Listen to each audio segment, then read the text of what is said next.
இந்த வாரம் நம்ம பார்க்க போகிற பதிவுகள் தெய்வீக உலா, அதாவது இறைவனின் ஆலயங்கள். ரொம்ப சிலது ஃபேமஸாகவும் இருக்கலாம், ஃபேமஸ் எல்லாமே இருக்கலாம்.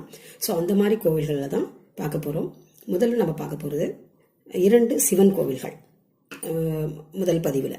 அதற்கு பிறகு செவ்வாய், புதன், வியாழன் இதில் மற்ற கோவில்களையும் தரிசனம் செய்ய போகிறோம். போகலாமா?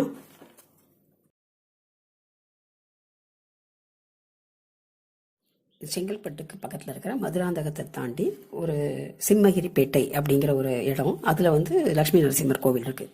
அதை கொஞ்சம் தாண்டி முன்னூர் அப்படிங்கிற ஒரு தலம், முன்னூர் அப்படிங்கிற ஒரு இடம், அழகான ஒரு ஊர்.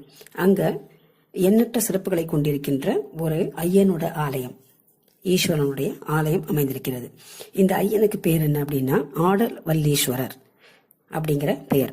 ஸோ இந்த ஆடல் வல்லீஸ்வரர் அப்படின்னோடனே நம்மள என்ன நினைப்போம், நடராஜர் அவர் தான் நர்த்தனம் ஆடிக்கொண்டிருக்கிறார். ஆனந்த நடனமோ இல்லை ருத்ரதாண்டவமோ ஆடிட்டு இருப்பாரு, அதை போய் நம்ம தரிசிக்கணும் அப்படின்னு நினச்சி போனோம். ஆனால் அங்கே இருக்கிறது நடராஜ பெருமானாக இல்லாமல் சிவலிங்கமாக காட்சியளிக்கின்ற தெய்வமாகத்தான் இருக்கார் இந்த சிவன். சிவாலயங்களில் முக்கியமாக எப்பவுமே சிவபெருமான் பொதுவாக கிழக்கு நோக்கி தான் காட்சி தருவார். தட்சிணாமூர்த்தி தெற்கு நோக்கி காட்சி தருவார். இது நம்ம எப்பவுமே பார்த்துருக்கிறது. ஆனால் தரிசிப்பவரின் வினைகளை களைந்து அவர்கள் வாழ்வில் முன்னேற்றம் காணும் விதமாக இந்த ஆடவல்லீஸ்வரர் ஞான குருவாக தெற்கு நோக்கியும் தட்சிணாமூர்த்தி மேற்கு நோக்கியும் காட்சியளிக்கிறார். இது ஒரு பெரிய சிறப்பு இந்த கோவிலில். தாமரை மலர்களால் எதிர்த்து வரும் பெரும் படைகளை அழித்து வெற்றி வாகை சூட முடியும் என்று காட்டி முருகப்பெருமான் அருளாடல் நிகழ்த்திய தலமுமாகவும் விளங்குகிறது. கண்கொள்ளா பேரழகு இங்க முருகப்பெருமானுடைய அழகு. இந்த பகுதியை ஆண்டு வந்த மன்னன் நல்லியக்கோடன் அப்படிங்கிறவன் எதிரிகளை வெற்றி கொண்ட வரலாறும் அந்த முருகப்பெருமானிடத்தில் கொண்டு போய் சரணடைய செய்து விடுறது எல்லாரையுமே. ஸோ அது தன் நாட்டை காப்பாற்ற சோழர்கள் முற்றிடுவதாக ஒரு தகவல் கிடைக்கிறது அந்த மன்னனுக்கு, அந்த நல்லியன் கோடன் அப்படிங்கிற மன்னனுக்கு. சோழர்களின் படை வலிமை ஒப்பிடும்போது இவனோட படை வலிமை மிக குறைவு. அதனால அவன் கொஞ்சம் சற்றும் கலங்கினான் இல்லை. ஏன்னா நம்ம வழிபடுற முன்னோர் தெய்வம் ஆடவல்லீஸ்வரர் எழுந்தருளிருக்கின்ற இங்க இருக்கின்ற முருகப்பெருமான், இவர்கள் இருவரையும் நாம் கனிந்து கண்ணீர் உருக கசிந்துருக பிரார்த்தித்தா கண்டிப்பா செய்வான் அப்படின்னு சொல்லி நினைக்கிறான். அப்போ முருகப்பெருமான் தாமரை மலர்களால் ஆயுதங்களை எடுத்து என் சன்னதியில் வைத்து வழிபட்டு தைரியமாக போ, நான் வேல்படையாக இருந்து உன்னை வெற்றி பெற செய்வேன் அப்படின்னு சொல்றாராம். மன்னனும் அப்படியே செய்யறான். மறுநாள் போர்க்களத்துக்கு செல்றான். சூரியனின் ஒளிக்கதிர்கள் பட்டு தாமரை மலர்கள் மலர அந்த கணத்தில் ஒரு விந்தை நிகழ்கிறது. அந்த மலர்ந்த தாமரைக்குள் இருந்த வண்டுகள் பறந்து சென்று எதிரி படையினரோட காதுகளை துளைச்சி எடுக்கிறது. ஸோ அது தாங்காம அந்த யானைகள் காதுகளையும் போறதுனால மதம் பிடித்து தலை தெறிக்கி ஓடுறது. அதனால படை வீரர்களும் எதுவும் செய்ய முடியாமல் ஓடுகிறார்கள். ஸோ இந்த விதமாக இந்த எதிரிகளை அழித்த கதை தான் இந்த முருகப்பெருமான் இங்கே இருக்கின்ற கோவிலுடைய ஒரு பெரிய கதையாக சொல்லப்படுகிறது. இப்படிப்பட்ட பல சிறப்புகள் கொண்ட இந்த ஐயன் ஆலயத்தில் தென்முக கடவுளாக எழுந்தருளிப்பதன் பின்னணி என்ன அப்படின்னா, ஒருவர் எத்தனைதான் உயர்வாக இருந்தாலும், அது தேவராக இருந்தாலும் கர்வம் இருக்கக்கூடாது அப்படிங்கிறது சொல்கின்ற விதமாக குரு பகவானுக்கு கர்வம் ஏற்படக்கூடாதுங்கிறதுக்காக குருவுக்கே குருவாகும் நவகிரகங்களில் ஒருவராக இருக்கும் குரு பகவானுக்கு கர்வம் ஏற்பட்டதை அந்த கர்வத்தினால அவர் தன்னுடைய தேஜஸை எல்லாம் இழக்கிறார். அப்ப இழந்து போனது தெரியாம தேவை சபைக்கு சென்ற போது யாருமே அவரை உபசரிக்கல. அப்போதுதான் அவருக்கு தெரியுது, ஏன்னா நம்மள யாரும் உபசரிக்கல அப்படின்னோடதான் தன்னுடைய ஞானம் தன்னுடைய விட்டு விலகினதுனால அந்த தேஜஸ் போயிடுது அப்படின்னு சொல்லிட்டு. சோ கொண்ட கர்வத்துக்கு மனம் வருந்தி பிரம்மதேவற்றை வேணும் போது பூவுலகில் அமைந்திருக்கிற முன்னூற்று மங்கலம் அப்படிங்கிற கிராமத்துல அம்பிகையோடு நடனம் புரிகிற ஆனந்த வல்லீஸ்வரர், இவரை நீ தரிசித்தா உனக்கு அந்த இழந்த தேஜஸ் ஞானம் எல்லாம் உனக்கு கிடைக்கும் அப்படின்னு சொல்றாரு. உடனே பிரம்மதேவர் கூறியபடி இந்த முன்னூர் அப்படின்னு அழைக்கப்படுகின்ற இந்த முன்னூற்று மங்கலத்துக்கு வந்த குரு பகவான் ஆடவல்லீஸ்வரர் வணங்கி தன்னுடைய இழந்த தேஜஸ், தொலைத்த ஞானம் எல்லாத்தையும் பெறுவதாக இந்த தல புராணம் கூறுகிறது.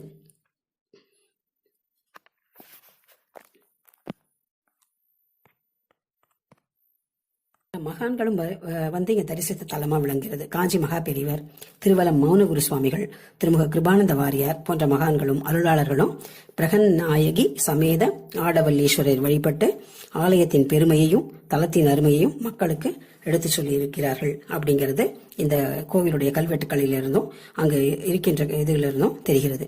இந்த குரு பகவானை வணங்கினால் அனைத்து வகையான நன்மைகளும் கிடைக்கும் அப்படிங்கிறது இது பரிகார ஸ்தலமாகவும் விளங்குகிறது.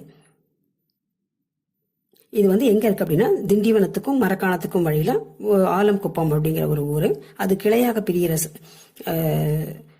இடத்துல முன்னூர் கிராமம் அப்படிங்கிற இடம் இருக்கு. அந்த கிராமத்துல தான் இந்த ஆடவல்லீஸ்வரர் ஆலயத்தை நம்ம பார்க்க முடியும். இதுக்கு ஆட்டோ அப்புறம் பஸ் வசதி குறைவாக இருந்தாலும் நிறைய ஆட்டோக்கள்லாம் போகுது. இப்போ இன்னும் திருப்பணிகள் நடந்து கொண்டிருக்கிறது. இந்த கோவிலில் மிக அழகான அமைதியான ஈஸ்வரர் ஸ்தலம். அது தரிசிக்க முடிந்தால் அனைவருமே தரிசித்து மகிழலாம்.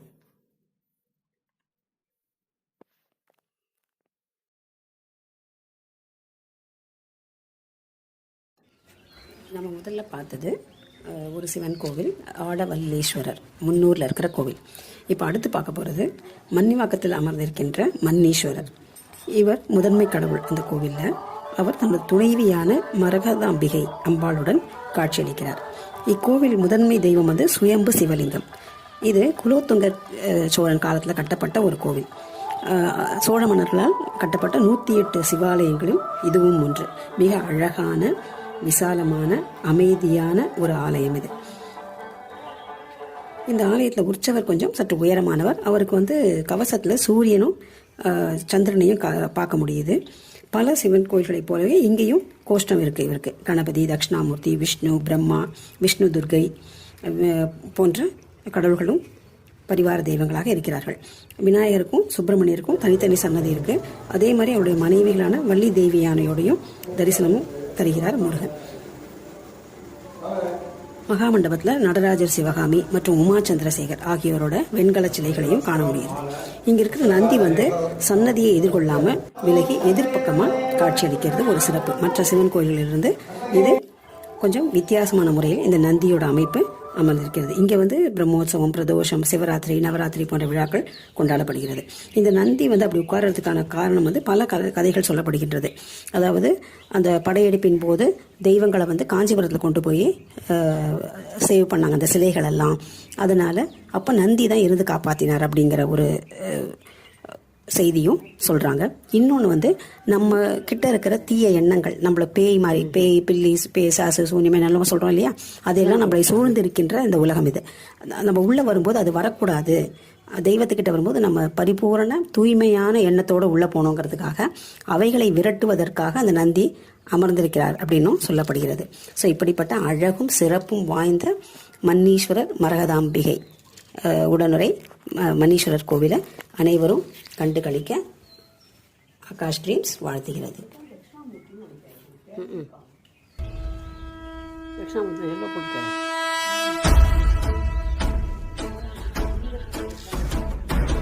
ஓடி ஓடி ஓடி ஓடி உட்கலந்த ஜோதியை நாடி நாடி நாடி நாடி நாட்களும் கழிந்து போய் வாடி வாடி வாடி வாடி மாண்டு போன மாந்தர்கள் கோடி கோடி கோடி கோடி எண்ணிறந்த கோடி.